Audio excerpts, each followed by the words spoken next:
अब आप सुनेंगे अगहन गुरुवार व्रत कथा या महालक्ष्मी की महात्म्य व्रत कथा। श्री अगहन बृहस्पति व्रत कथा या श्री महालक्ष्मी की व्रत कथा के श्रवण और पाठन करने से दुख दरिद्रता दूर हो जाता है।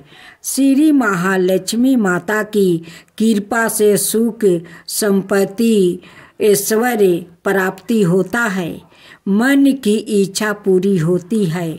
श्री महालक्ष्मी माता के अनेक रूप और नाम है।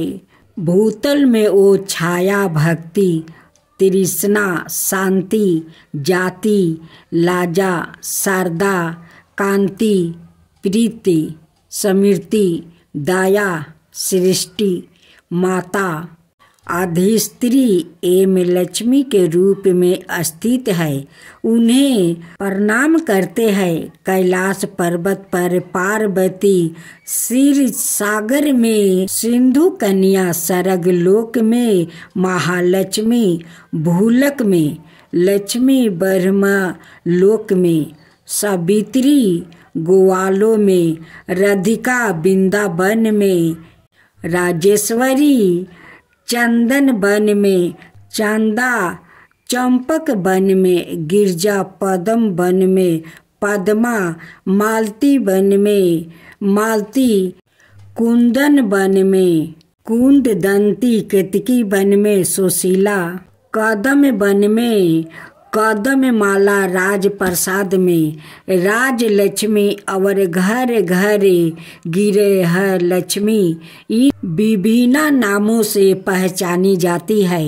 इस तरह सर्वथा चारों ओर सर्वभूत में सुपरिचित माता श्री महालक्ष्मी की यह कथा है। अब हम इसका श्रवण पाठन करेंगे। भारत वर्ष के सौराष्ट्र देश में द्वार पर योग की यह कहानी हुई है। सौराष्ट्र में उस समय भद्रेश्वर नाम के राजा थे। वो बड़े परिक्रमी राजा थे। 4 वेद, 6 शास्त्र, 18 पुराणों का उन्हें ज्ञान था।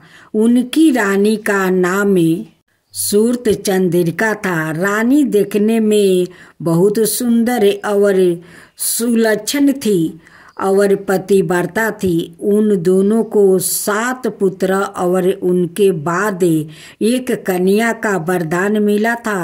कन्या का नाम शाम बाला था। एक बार महालक्ष्मी जी के मन में आया कि जाकर उस राजा के राज प्रसाद में रहे। इससे राजा को दोगुनी धन दौलत की प्राप्ति होगी और वो इस धन दौलत से अपनी प्रजा को और सुख दे पाएगा। गरीब के घर आकर रहे और उसे धन दौलत प्राप्ति हो तो वो स्वार्थी की तरह केवल अपने ऊपर ही खर्च करेगा। यह सोचकर श्री महालक्ष्मी जी ने बुढ़िया ब्राह्मण स्त्री का रूप धारण किया। हाथ में लाठी लिया। लाठी के सहारे रानी के द्वार तक पहुंची। यद्यपि उन्होंने बुढ़िया औरत का रूप धारण किया था, पर उनके चेहरे पर देवी का तेज था। उन्हें देखते ही एक दासी सामने आई। उसने इनका नाम, धाम, काम, धर्म पूछा। वृद्ध ब्राह्मणी का रूप धारित माता लक्ष्मी ने कहा, बलि के मेरे नाम कमला है। मेरे पति का नाम भुवनेश है। हम द्वारिका में रहते हैं। तुम्हारी रानी पिछले जन्म में एक वेश्या की पत्नी थी। वो वेश्या गरीब था। दरिद्रता के कारण हर रोज घर में झगड़े होते थे और उसका पति रोज उसे मारता था। इन बातों से तंग आकर वो घर छोड़कर चली गई और जंगल में खाली पेट भटकने लगी। उसकी इस दुर्दशा पर मुझे दया आई, तब मैंने उसे सुख संपत्ति देने वाली श्री महालक्ष्मी की कथा सुनाई। मेरे कहने पर उसने श्री महालक्ष्मी का व्रत किया। श्री महालक्ष्मी प्रसन्न हुई, उसकी गरीबी दूर हुई, उसका घर संसार दौलत शांति संपत्ति से भर गया। बाद में पति पत्नी दोनों परलोक सिधारे। लक्ष्मी व्रत करने के कारण वो लक्ष्मी लोक में रहे। उन्होंने जितने साल महालक्ष्मी का व्रत किया उतने हजारों साल उन्हें सुख भोग मिला। इस जन्म में उसका जन्म राज घराने में हुआ, परंतु वो श्री महालक्ष्मी का व्रत करना भूल गई है। उसे यह याद दिलाने में यहाँ आई हूँ। बुढ़िया की बातें सुनकर दासी ने उन्हें प्रणाम किया और श्री महालक्ष्मी का व्रत किस तरह किया जाए इस बारे में पूछा। बुढ़िया रूप धारण किए हुए श्री महालक्ष्मी माता ने दासी को पूजा की विधि और महिमा बताई। इसके बाद वो दासी माता को प्रणाम करके रानी को बताने अंदर चली गई। राज वैभव में रहते हुए रानी को अपने ईश्वा का बहुत घमंड हुआ था। संपत्ति और अधिकार की वजह से वो उन्मत्त हो गई थी। दासी द्वारा बताई गई बुढ़िया की बातें सुनकर वो आगे बुलबुला होकर राजद्वार पर आकर बुढ़िया रूपी श्री महालक्ष्मी पर बरस पड़ी। उसे यह मालूम नहीं था कि श्री महालक्ष्मी माता बुढ़िया का रूप में धारण किए हुए द्वार तक आई है, परंतु रानी का इस कदर रूखा बर्ताव और अपना अंदर देखकर माता ने वहाँ ठहरना ठीक ना समझी। वो वहाँ से चल पड़ी। राह में उन्हें राजकुमारी शामबाला मिली। उन्होंने शामबाला को सारी बात बताई। शामबाला ने अपनी ओर से श्री महालक्ष्मी माता से क्षमा मांगी। माता को उस पर दया आई। उन्होंने शामबाला को श्री महालक्ष्मी व्रत के बारे में बताया। उस दिन अगहन मार्गशीर्ष माह का पहला गुरुवार था। शामबाला ने प्रेम श्रद्धा से श्री महालक्ष्मी का व्रत रखा। फल स्वरूप राजा सिद्धेश्वर के सुपुत्र मालाधर से उनका विवाह हुआ। वो धन दौलत ऐश्वर्य वैभव से मालामाल हो गई। पति के साथ ससुराल में आनंद से दिन बिताने लगी। इधर श्री महालक्ष्मी का रानी पर परपोक हुआ। फल स्वरूप राजा भरदेशवा का राज्य में राज कारोबारो नष्ट हो गया। यहाँ तक कि खाने के लाले पड़ गया। ऐसी हालत में एक दिन रानी ने राजा से निवेदन किया, हमारा दामाद इतना बड़ा राजा है, धनवान है, ऐश्वर्यशाली है, क्यों ना उसके पास जाए, अपना हाल उसे बताए और जरूर हमारी मदद करेगा। इस बात पर राजा भरदेश्वर दामाद के पास रवाना हुआ। राज्य में पहुंचकर एक तालाब के किनारे थोड़ी देर विश्राम लेने के लिए ठहरे। तालाब से पानी लेने आते जाते दासियों ने उन्हें देखा। उन्होंने विनम्रता से उनकी पूछ पाछ की। जब उन्हें यह मालूम हुआ कि वो रानी शामबाला के पिता है तो दौड़ते हुए जाकर उन्होंने रानी को सारी बात बताई। रानी ने दासी के हाथ राज परिधान भेज कर बड़े ठाठ से उनका स्वागत और आदर संस्कार किया, खान पान करवाया। जब वो लौटने लगे तो सोने की मोहर से भारा घारा दिया। राजा भद्रेश्वर जब वापस लौटे तो उन्होंने देखकर रानी सूरत चंद्रिका खुश हुई। उन्होंने सोने की मोहर से भरे घरे का मुख खोल दिया, पर हाय भगवान, घरे में धन के बदले कोयले मिले। यह सब श्री महालक्ष्मी के प्रकोप से हुआ। इस प्रकार दुर्दशा में और कई दिन बीत गया। इस बार रानी सवाई अपनी कन्या के पास गई। वो दिन अगहन माहे का अंतिम गुरुवार था। शामबाला ने श्री महालक्ष्मी का व्रत किया, पूजा की, अपनी माता से भी व्रत करवाया। इसके बाद रानी अपने घर आई। श्री महालक्ष्मी का व्रत रखने पर उसे फिर से अपना राजपाट, धन दौलत, ऐश्वर्य प्राप्ति हुआ। वो फिर से सुख शांति आनंदमय जीवन बिताने लगी। कुछ दिनों बाद राजकन्या शामबाला अपने पिता के घर आई। उसे अपने घर देखकर सूरत चंद्रिका को पुरानी बातें याद आई। यह कि शामबाला ने अपने पिता को घारा भर कोयला दिया था और उसे तो कुछ भी नहीं दिया था।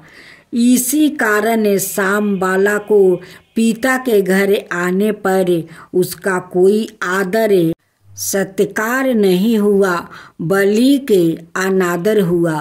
पर उसने इस बात का बुरा नहीं माना। अपने घर लौटते समय उसने पिता के घर से थोड़ा नमक ले लिया। अपने घर लौटने पर उसके पति ने पूछा, अपने महके से क्या लाई है? इस पर उसने जवाब दिया, वहाँ का सार लाई हूँ। पति ने पूछा, इसका मतलब क्या हुआ? शामबाला ने कहा, थोड़ा धीरज रखे, सब मालूम हो जाएगा। उस दिन शामबाला ने सारा भोजन नमक डाले बिना बनाया और परोसा। पति ने खाना चखा। सारा खाना नमक बिना था, इसलिए स्वाद ना आया। फिर शामबाला ने थाली में नमक डाला। इससे सारा भोजन स्वादिष्ट लगने लगा। तब शामबाला ने पति से कहा, यही है वो महके से लाया हुआ सार। पति को उसकी बात सही लगी। फिर वो दोनों हंसी मजाक करते हुए भोजन करने लगे।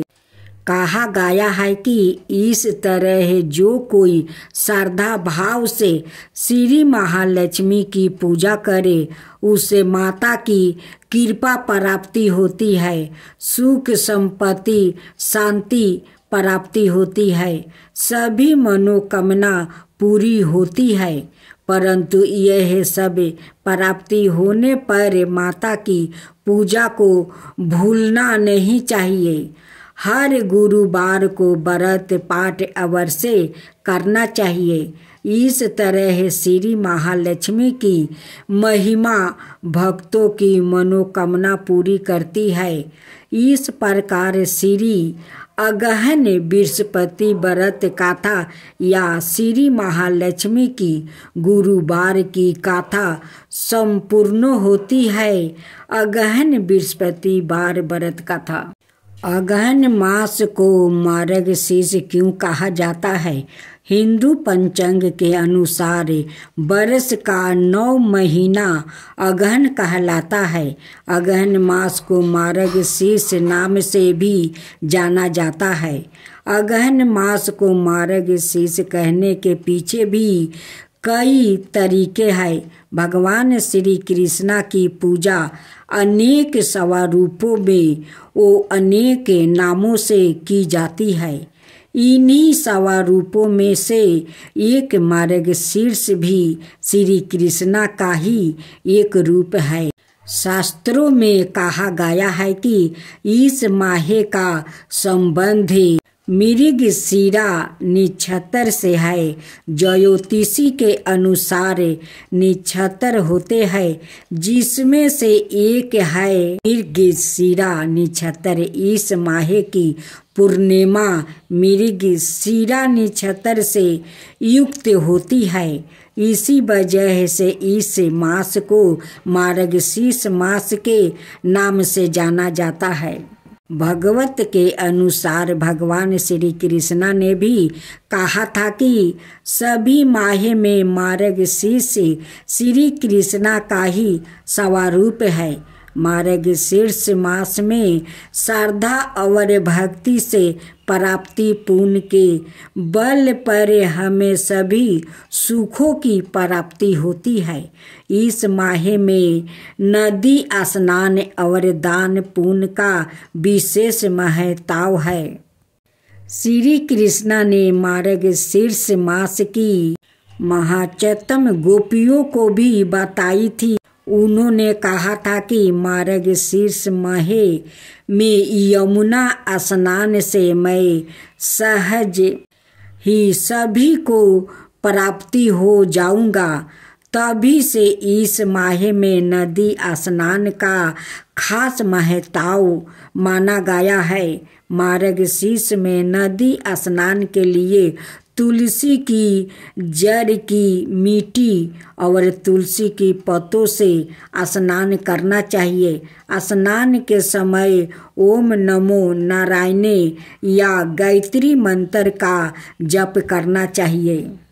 कहा जाता है कि मार्गशीर्ष के महीने में जो भक्त भगवान श्री कृष्णा के मंत्र का जप करता है उसकी सभी इच्छाएं और मनोकामना श्री कृष्णा पूरी करते हैं। ओम जय लक्ष्मी माता मैया, जय लक्ष्मी माता, तुमको निस दिन सेवते हरि विष्णु दाता। ओम लक्ष्मी माता उमा राम बरामिनी, तुम ही हो जग माता। सूर्य चंद्रमान धावते नारद ऋषि गाता। ओम जय लक्ष्मी माता। दुर्गा रूप निरंजनी सुखी सनपति दाता। जो कोई तुमको धावते ऋषि रिधि सिद्धि धन पाता। ओम जय लक्ष्मी माता। तुम्ही पाताल निवासिनी, तुम्हें ही सुविदाता। करम प्रभाव प्रकाशिनी, भाव निधि की ताराता। ओम जय लक्ष्मी माता। जिस घर में तुम रहती सब सद्गुण आता। सब संभव हो जाता, मन नहीं घबराता। ओम जय लक्ष्मी माता। तुम बिना ज्ञान ना हो बेबस्तर ना कोई पाता। खाने पाने का भाव सब तुम से ही आता। ओम जय लक्ष्मी माता। शुभ गुण मंदिर सुंदर चिरदानी जाता। रतन चतुर्दर्शन तुम बिना कोई नहीं पाता। ओम जय लक्ष्मी माता। श्री लक्ष्मी जी की आरती जो कोई जन गाता, उरे आनंद समाता पाप उतर जाता। ओम जय लक्ष्मी माता, मैया जय लक्ष्मी माता।